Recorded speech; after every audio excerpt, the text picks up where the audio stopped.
Manchester United are going up against Rangers on our Europa Cup tie on Thursday. After that very poor performance against Brighton at the weekend on Sunday, the manager would be expecting a reaction, and rightfully so. After the match against Brighton, there were reports of the manager breaking a TV. When they went into the dressing room, there were reports that he was so angry he broke a TV. And after he came out from the dressing room and he went for the press conference, we all knew what he said. He said the team were one of the worst Manchester United teams. Obviously, we can see the manager was emotional, was angry, and indeed, we can both agree or all agree that this is one of the worst Manchester United side we have seen. Most of them are not fitting to even put on the Manchester United jersey. And the manager was visibly very angry, angry enough to break a TV in the dressing room. And he did not do all that because he was a drama queen. He did that to provoke a reaction from these players. So come this match on Thursday, Rangers are actually coming to Old Trafford, the manager will be hoping to see a reaction. He will be hoping to see something different. He will be hoping to see the players going to tackles with commitment. He will be hoping to see heart.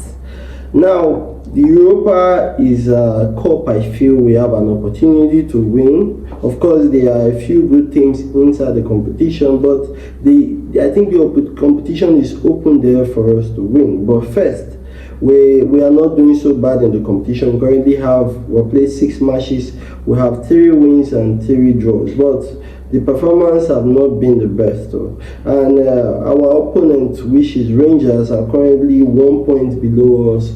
So we have to understand they are no pushover. And frankly so, right now Manchester United going up against any small team, the small team is no pushover. In fact, they are even of greater threat to us than even the bigger teams at the moment, because our players, they are not committed, or they are not committing enough to the pattern the manager is wanting them to play. So let's hope we see a reaction on this particular match. On this video, I'm going to give you my predicted 11 as always for this match, and also my prediction for the scoreline for the match. So I don't think there's going to be a massive change, because really we do not have options in this team. Plus Anthony, he has left for Real Betis.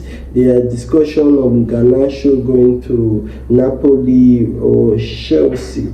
So the lineup we saw versus Brighton, I don't think we're going to see a lot of changes. I think probably the only change would be Martinez coming back into the team. Frankly, I'm stuck between Zexi and Højlund, but I think Zexi had a good performance the last game, and I think putting him into this game, it will build his confidence. We need one of our attackers or both of them to start firing soon. So I think this is the lineup we're going to see going into the match. I think is this lineup good enough to beat Rangers? I have not watched Rangers play, but currently they are the second team in the Scottish League, the second after Celtic. So they are no pushover. They are usually a professional side, and if we perform the way we performed against Southampton and against Brighton, they will beat us because they are a championship side. This is a competition, and they can rightfully beat us if we do not turn up.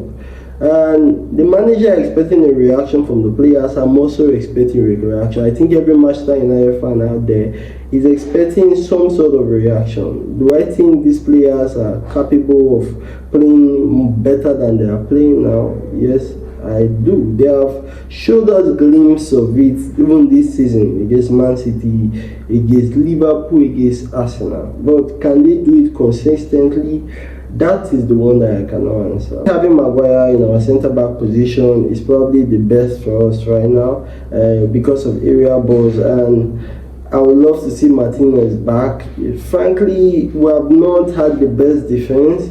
and we're managing what we have at the moment. In this formation, the 3-4-3 formation, the wing back are supposed to be where the whole or the maximum difference is supposed to be shown. But currently, right now, we do not have those attacking wing back. There are rumors of Dogu, Manchester United about completing the deal for Dogu. I think it will really help us both physically, and the fact that the boy is a runner.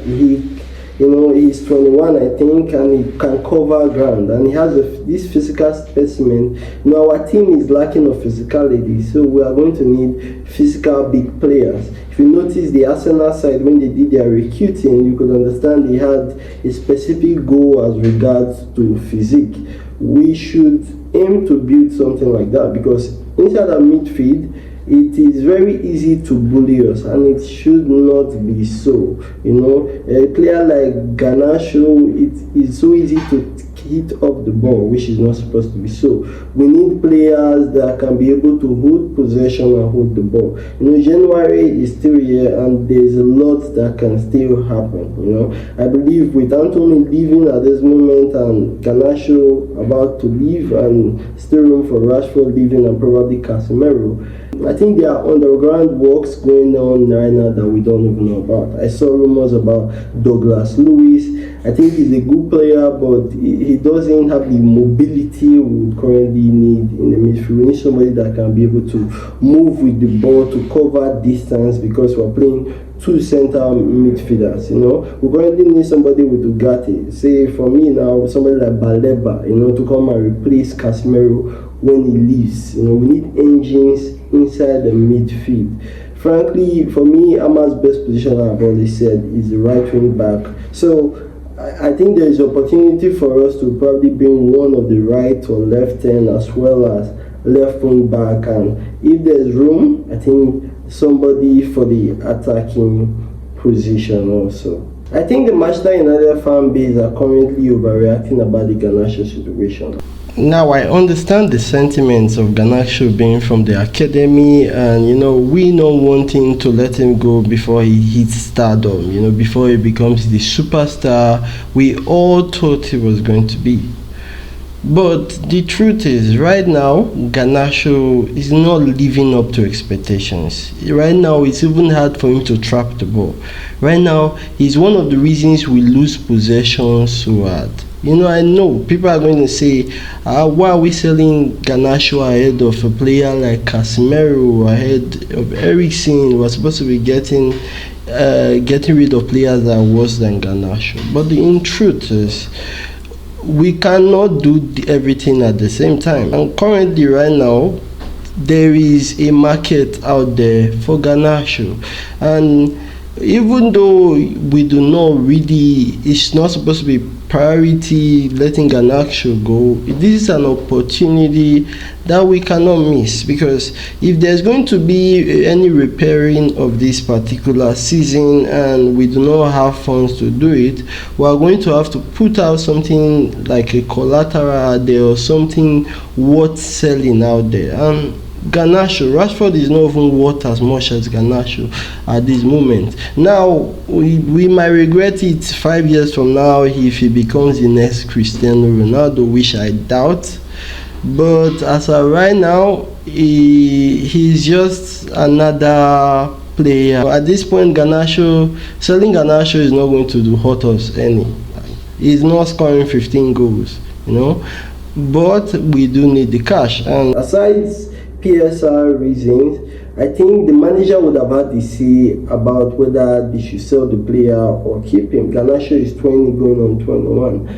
And I think if they have already asked the manager and he agreed to it, there is no longer a conversation at this point, because we rightfully saw that the Garnacho and Rashford were the both players that were exiled from the Manchester derby. They weren't even on the bench. So there is obviously something there that the manager has not said about Garnacho. He probably has made the decision that Garnacho is not fit for us, and rightfully so is the manager. He's the one that has to make the decision. I wish Garnacho all the best, but now it's time we look forward. Maybe if we get 60 million in, we can invest the money back. I wouldn't mind Cunha. The manager of Wolves criticized him recently for his character, but I watched that game. I saw why the guy was irritated. I think he's a leader. He can play that right same position. Then probably Bruno can play a little bit deeper. It would just give us options. I think selling Garnacho is the best decision for both the club and the player. He would do well in Napoli and we wish him all the best. But he is not giving us the outputs that we really need at this point. We need a left hand, a right hand, we need a striker, we need left wing back. And I've been seeing a lot of people talking about the left wing back position of Navarro Fernandez, the buyback clause for 16 million, I think. One thing you should understand is the manager, these things, the club know these things, and if they are not taking an action as for Alvaro Fernandez, then you should understand. Alvaro Fernandez is more like a daily blind for us. He's technical, he's good with the ball, he's fit, but is he physical enough?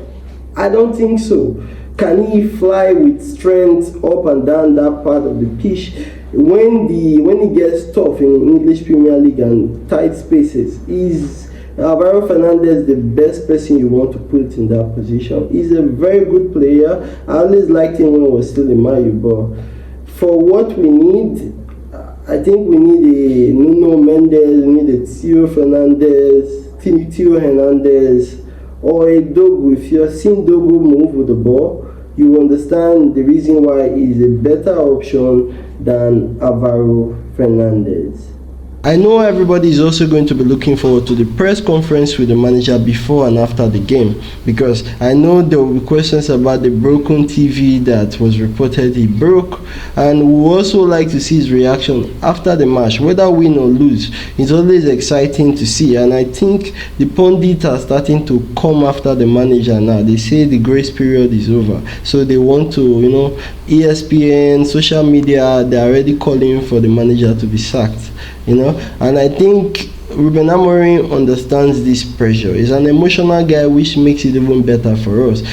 Now, this match against Rangers, I'm so going to be looking forward to it, because the performance against Brighton, like we know, was disgraceful. The reaction the manager is waiting for, I want to see it. I want to see what the guys are going to do. I know training would have been hell, because the manager was obviously hurt by the performance. I really hope these guys succeed, and I really hope they come out and they can be able to play with a little bit more desire, a bit more carefulness. I know there's a lot of pressure when they are playing on Old Trafford and all that. I know that, but I think they should start doing the basic correctly, one at a time. Like the manager said, rightfully so. It's not just that we lost the match. It was that the fact that we lost structure when we went 3-1 down. It's like secondary school football when the match is about to finish. Everybody start running out of their positions to try to score. You cannot do that when you're a professional team like Manchester United. We are so backward when it comes to culture and structure that it's going to take a lot, and the fan base have to be patient. Everybody calling, a lot of people calling for him to change formation. If you understand football, you understand it's not about 3 at the back, 4 at the back. That's not what it is. It's the understanding of the game. If each individual understands the game, there will always be loopholes and there will always be positives to any formation you use. But the individuals, they need to understand football to an extent to be able to carry out, to be able to think out of the box on how to act in certain situations. That is called football intelligence. That's what the manager is calling for. Yes, signings can help this, because the manager will have an opportunity to select players that have these characteristics that these are current players do not possess. For me, the prediction for this match, I think, is going to end Manchester United 3, Rangers 1. The thing is, I can't see us going a match without conceding at this point. We are that bad. Well, you let me know in the comment section who you think Manchester United can bring in this January to help, and your predicted scoreline for the match. Thank you always. I'll see you on the next video. Bye.